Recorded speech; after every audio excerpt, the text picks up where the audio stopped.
Life in the big city.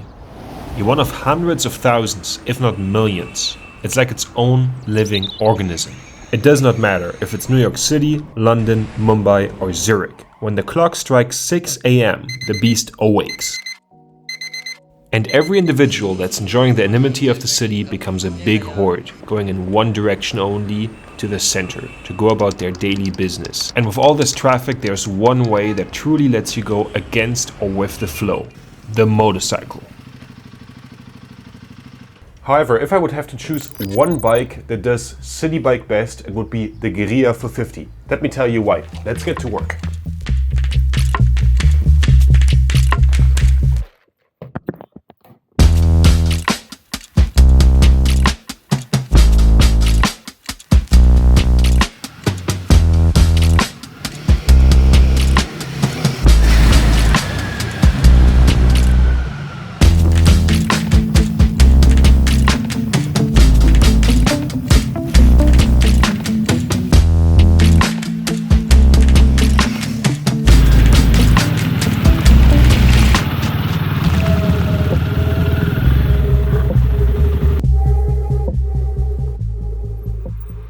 For the last 2 weeks, I've been commuting everywhere I was going with the Royal Enfield Guerilla 450, and it was one of the most worry-free experience I ever had with mobility in the Hanover area. And this starts with the design. Of course, a bike that you want to ride in the city needs to be agile in case you want to take the one or other shortcut. And also another thing that's really important with any motorbike that's supposed to be used in the city is that it blends in standing traffic and in like the parked cars. And the really nice thing about a modern Enfield like this is that compared to the retro bikes, anyone who's not like super constantly on YouTube and who is interested in motorbikes doesn't really know what this is in Europe. So if you just park the motorbike somewhere here on the sidewalk, like over here, like this, it instantly just becomes a bike parked on the side of the road, and it doesn't really draw a lot of attention. And with the really plain colorway, I can now just go away and not really worry about kids or anyone being interested in my motorbike who wants to sit on it or potentially steal it. This peace of mind cannot be appreciated enough with a motorcycle you ride in the city. And at the same time, the sleek paint job still looks nice enough with the rest of the design that you're proud of what you ride every day. In contrast, during my Balkan trip when I was in Athens, I did not always feel 100% comfortable leaving my Royal Enfield Interceptor on the side of the road, because it's a bike that constantly draws attention, which sometimes can get too much. The character of a city is not just defined by its economic opportunity, but also by the finer things in life, like culture and the things you do outside of the office. However, for you to enjoy all the things a city can offer you, you need one thing, and that's mobility. Usually in the city, my favorite form of transportation is either public transport or the bicycle, but the Gera 450 had me reconsider that. So let's compare my route to the gym after getting out of the office.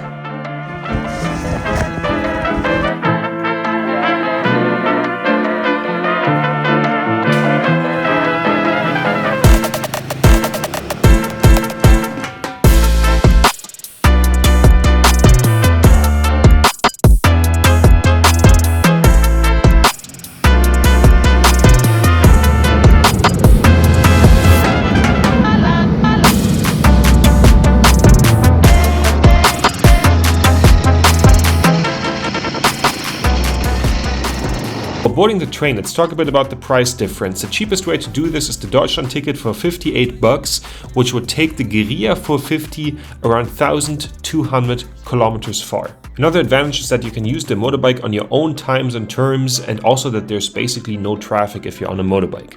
And you can just chill and never have to change trains.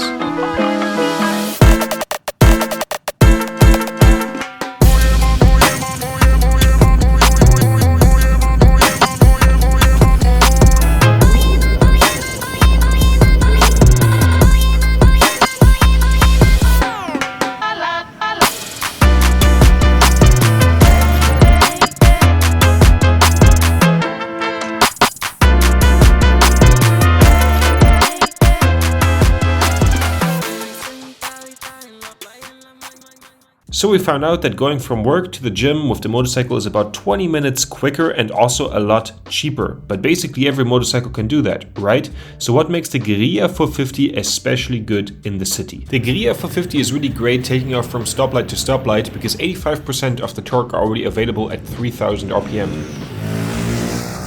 Apart from its low-down grunt, one of the reasons that the Guerilla 450 is such a great city bike is its really narrow rear end. And as you can see, this is where the exhaust is, the widest point are the handlebars, and in your head, you don't worry about the rear end.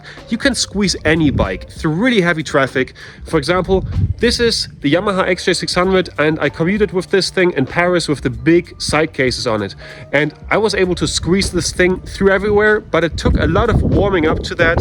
And with the Guerilla 450, you instantly have the confidence of whatever you see and whatever your handlebars fit through, you will fit through, which is really nice because also some other bikes from Royal Enfield, like over here, the Interceptor 650 has even wider exhaust pipes that can be a lot more of an issue in traffic. The slim profile of the bike has a few other advantages. For example, the bike fits through a normal door frame, which makes handling it in day-to-day life a lot easier. The advantages of the bike being small don't just end there. I think everyone knows the situation of you having a bit of trouble with your landlord or your neighbors because you ride a motorbike. This bike doesn't take more space than an e-bike would, so no one really complains about if you put it somewhere. Also, the center stand and the simplicity of the motorcycle with it being a single cylinder make all kinds of repairs possible without a garage and without a lot of space. And even though the bike is really small, even a very tall person can ride this bike every day, all day.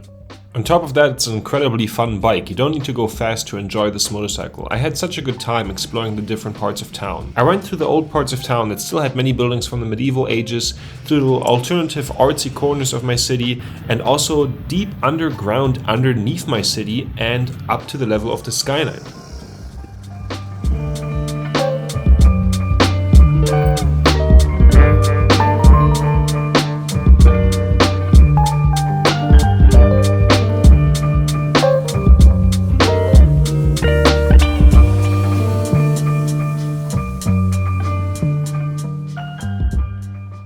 The Guerilla 450 is not just fun but also really sensible. It comes with hazard lights, which is kind of an unspoken rule that if you filter through traffic in Europe, you use them. And also there's a more fuel efficient mode if you don't ride for the joy of riding per se. Choosing a city bike is always a lot about compromise. When I had my Yamaha XJ600 in Paris, it was kind of too heavy, a bit wide, and also didn't have hazards. Well, the 1990s looks made me not really worry about the bike potentially getting stolen or random people sitting on my bike. But that kind of made me decide to get the Interceptor because I kind of desired something more cool per se, only to then discover that it kind of was drawing too much attention. I didn't feel comfortable leaving the bike on the sidewalk. The Guerilla 450 really nicely balances all these things. It's definitely cool enough while handling amazing in the city, but on a fun ride over the weekends, it also still performs really nicely. It's kind of, you have to make some compromises everywhere, but it's basically the perfect line that you would try to find for a bike in the city, and it really delivers there, especially considering that in some other countries the used market is not super down, because here in Germany you can get like on the used market a bike for cheap really easily for very little money, and in places like Athens and Greece any like already completely rusted through bike that somewhat runs will run you 2,000 euros, and then getting something like this also with a warranty on it is just a really nice alternative, and most likely it makes the Guerilla 450 the best city bike. I catch myself multiple times taking out the Guerilla 450 after it was already dark. It's a really fun bike, I have to say, while being a jack of all trades and kind of a master of none, but that in a really positive way. It turns every 20-minute commute into a small mini vacation.